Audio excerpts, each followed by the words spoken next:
ഈ മൂർഖൻ പാമ്പിനെ പിടിക്കുമ്പോൾ വളരെ പ്രധാനപ്പെട്ട കാര്യമാണ് അതിൻ്റെ വാലിൽ പിടിക്കരുത്. പിടിക്കുകയാണെങ്കിൽ അതിൻ്റെ കഴുത്തിൽ പിടിക്കണം. അല്ലെങ്കിൽ കുഴപ്പമെന്ന് വെച്ചാൽ വാലിൽ പിടിച്ചാൽ ഇത് തിരിഞ്ഞ് കടിക്കും. ഒന്നുകിൽ മൂർഖൻ പാമ്പല്ലേ പാവല്ലേ പോയിക്കോട്ടെ എന്ന് വിചാരിച്ച് നമ്മൾ അത് സഹിക്കണം. അങ്ങനെയാണ് മൻമോഹൻ സിംഗ് ചെയ്തത്, അങ്ങനെയാണ് വാജ്പേയി ചെയ്തത്. ഒരിക്കലും വാലിൽ പിടിക്കരുത്, പൊക്കോട്ടെ എന്ന് വിചാരിച്ചു. നരേന്ദ്രമോദി ചെയ്തത് അങ്ങനെയല്ല, അതിൻ്റെ കഴുത്തിൽ പിടിച്ചു. ഇന്ദിരാഗാന്ധി ചെയ്തതും അത് തന്നെയാണ്. അതിനാൽ എൻ്റെ സഹോദരങ്ങളെ വിഷം കുത്തി നശിപ്പിക്കാൻ തുനിയുന്നവർ ആരായാലും അവരുടെ മേൽ അശനിപാതം പോലെ ഞാൻ പ്രഹരമേൽപ്പിക്കും. അപ്പോൾ ഇങ്ങനെ ധീരനും ധിക്കാരിയുമായ ഒരു പ്രധാനമന്ത്രി നമുക്കുണ്ട്. അദ്ദേഹത്തിൻ്റെ ആജ്ഞക്കൊത്ത രീതിയിൽ പ്രവർത്തിക്കാൻ അതിശക്തമായ സൈന്യവും നമുക്കുണ്ട്. ഇതറിയാൻ പാടില്ലാതെയാണ് പാകിസ്ഥാൻ ഈ വക പരിപാടിക്ക് ഇറങ്ങുന്നത്.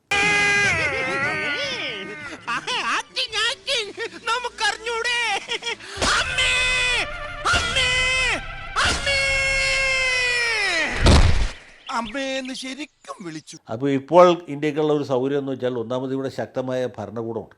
കയ്യൂക്കിന്റെ ബലത്തിലാണ് മുന്നോട്ട് പോകാൻ ഉദ്ദേശിക്കുന്നതെങ്കിൽ ഞങ്ങൾക്കൊരാളോടൊന്ന് സംസാരിക്കണം. ആരോ ഒരുത്തൻ നിന്റെയൊക്കെ പിന്നിലുണ്ടെന്ന് ഊഹിച്ചിരുന്നു. എവിടെയാവൻ? വിളിക്കാലോ, പക്ഷെ ആ വിശ്വരൂപം കണ്ട് ഞെട്ടരുത്.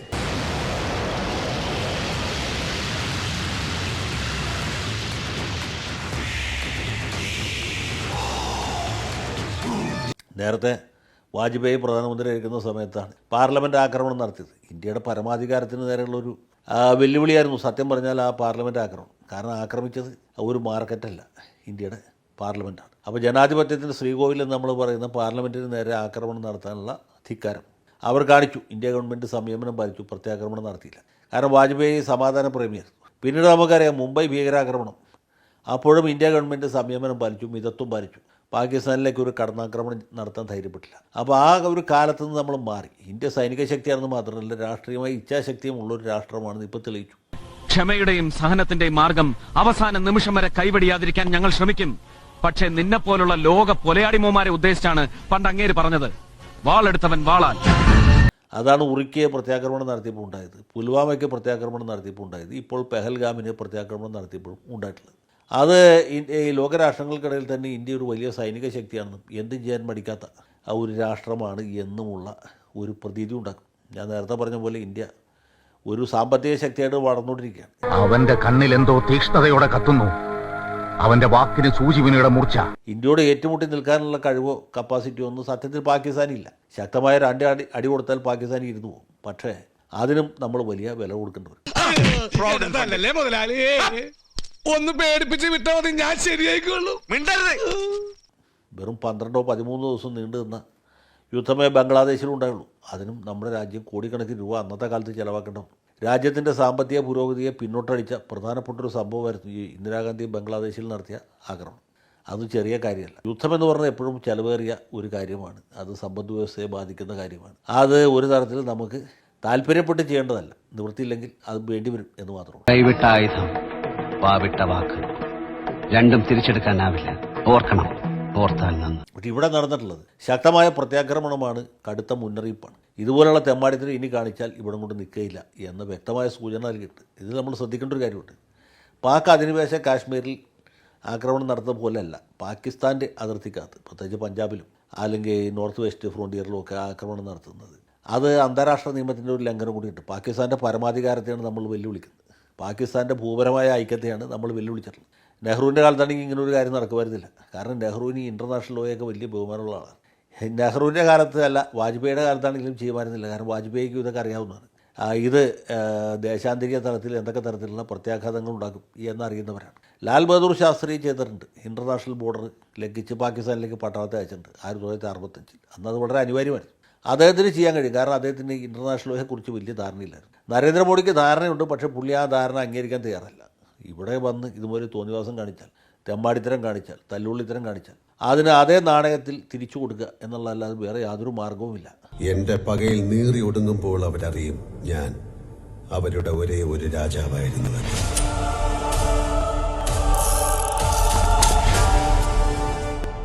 ഒരേ ഒരു രാജാവ്.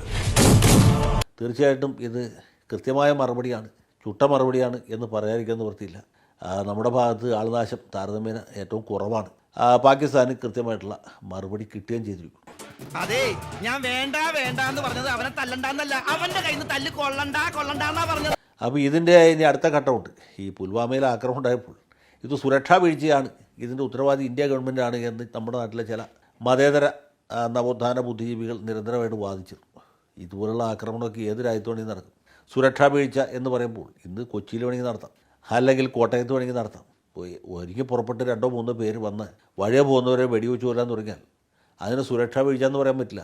അത് മറ്റവരുടെ ഭാഗത്തു നിന്നുള്ള വലിയ അക്രമമാണ്. അവിടെ പോലീസിനോ പട്ടാളത്തിനൊക്കെ ചെയ്യാവുന്ന കാര്യങ്ങൾ, പ്രതിരോധിക്കാവുന്ന കാര്യങ്ങൾ വളരെ കുറവാണ്. അപ്പോൾ ആ രീതിയിലാണ് ഇതിനെ കാണേണ്ടത്. അപ്പോൾ അങ്ങനെയൊക്കെ പറഞ്ഞിരുന്ന ആളുകൾക്ക് ഇപ്പോൾ അവർക്കും കൂടിയുള്ളൊരു മറുപടിയാണ് ഇതിൻ്റെ അകത്ത് വന്നിട്ടുള്ളത്. പ്രത്യേകിച്ച് കോൺഗ്രസിൻ്റെയും മറ്റുമൊക്കെ പല ഉത്തരവാദിത്തപ്പെട്ട നേതാക്കന്മാർ തീരെ നിരുത്തരവാദപരമായ രീതിയിലാണ് ഈ കാര്യത്തിൽ പ്രതികരിച്ചുകൊണ്ടിരുന്നത്. എല്ലാ വൈരാഗ്യങ്ങളും ചതികളും വഞ്ചനകളും ഉള്ളിൽ അങ്ങനെ ഒതുക്കി വെക്കണം. ഇങ്ങനെ ചിരിച്ച് ഇങ്ങനെ നിൽക്കണം. ഇപ്പോൾ അവരെല്ലാവരും തന്നെ ഇന്ത്യ ഗവൺമെൻറ്റിൻ്റെ സൈന്യത്തിൻ്റെ വലിയ ആരാധകരെ മാറിയിരിക്കുന്നു എന്നുള്ളതാണ് കൗതുകകരമായിട്ടുള്ളൊരു കാര്യം. പിന്നെ ഇങ്ങനെ അക്രമോത്സുകമായ രീതിയിൽ ദേശീയ വികാരം ആളിക്കത്തിക്കുന്നത് അത് അതാത് കാലത്തെ ഭരണാധികാരികൾ ചെയ്യുന്ന ഒരു പ്രധാനപ്പെട്ട കാര്യമാണ്. പണ്ട് ഇന്ദിരാഗാന്ധി ചെയ്തിട്ടുണ്ട്. അതിനു മുമ്പ് ജവഹർലാൽ നെഹ്റു ചെയ്തിട്ടുണ്ട്. ഈ ഗോവ പിടിച്ചെടുത്തുകൊണ്ട് തെരഞ്ഞെടുപ്പിന് മുമ്പായിട്ട് ഗോവ ഇന്ത്യയോട് കൂട്ടിച്ചേർത്തുകൊണ്ട് അദ്ദേഹം ചെയ്തിട്ടുണ്ട്. ഇന്ദിരാഗാന്ധി 1971 ബംഗ്ലാദേശ് ഇന്ത്യയോട് ചേർത്ത് തൊട്ട് പുറകെ വന്ന സംസ്ഥാന നിയമസഭകളിലേക്കുള്ള തെരഞ്ഞെടുപ്പ് ജയിച്ചത് വാജ്പേയിയുടെ സമയത്തുണ്ടായിട്ട് നമുക്കറിയാവുന്ന പോലെ നമ്മുടെ നരേന്ദ്രമോദി പൊതു തെരഞ്ഞെടുപ്പിന് തൊട്ട് മുമ്പായിട്ടാണ് ബാലാക്കോട്ടിൽ പ്രത്യാക്രമണം നടത്തിയത്. ഇതും അതുപോലെ വേണമെങ്കിൽ നമുക്ക് വ്യാഖ്യാനിക്കാം. പക്ഷേ ഇത് രാജ്യത്തിൻ്റെ നിലനിൽപ്പിൻ്റെ വിഷയമാണ്. പാകിസ്ഥാൻകാരായ തീവ്രവാദികൾ ഇവിടെ വന്ന് നിർബാധം നിർവിശങ്കം ആളുകളെ വെടിവെച്ച് കൊല്ലുകയും നമ്മളതൊക്കെ കയ്യും കെട്ടി നിന്ന് സഹിക്കുകയും രഘുപതി രാഘവ രാജാറാം പാടുകയും ചെയ്യുന്നൊന്നും ഇനിയുള്ള കാലത്ത് നടക്കില്ല. അടിക്ക് തിരിച്ചടി അല്ലാതെ വേറെ യാതൊരു മാർഗവുമില്ല. നമുക്കറിഞ്ഞൂടെ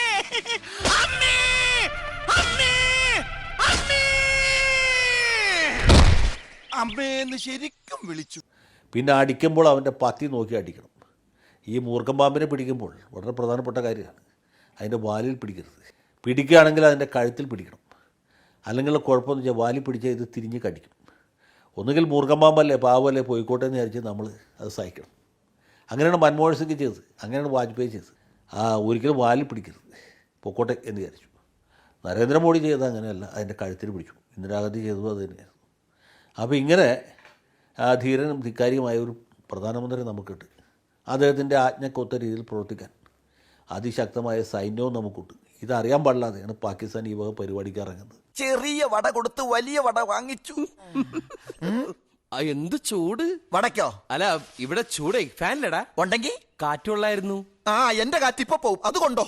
കുറെ കൂടെ നെഞ്ചുറപ്പുള്ള ആരെങ്കിലും കിട്ടുമെങ്കിൽ വിളിച്ചു കൂടെ നിർത്ത്. ജഗന്നാഥന് നേർക്ക് നേരെ നിന്ന് തല്ലുന്ന ആണുങ്ങളോടാ ഇഷ്ടം. ഞാൻ പോകുന്നു. ബൈ.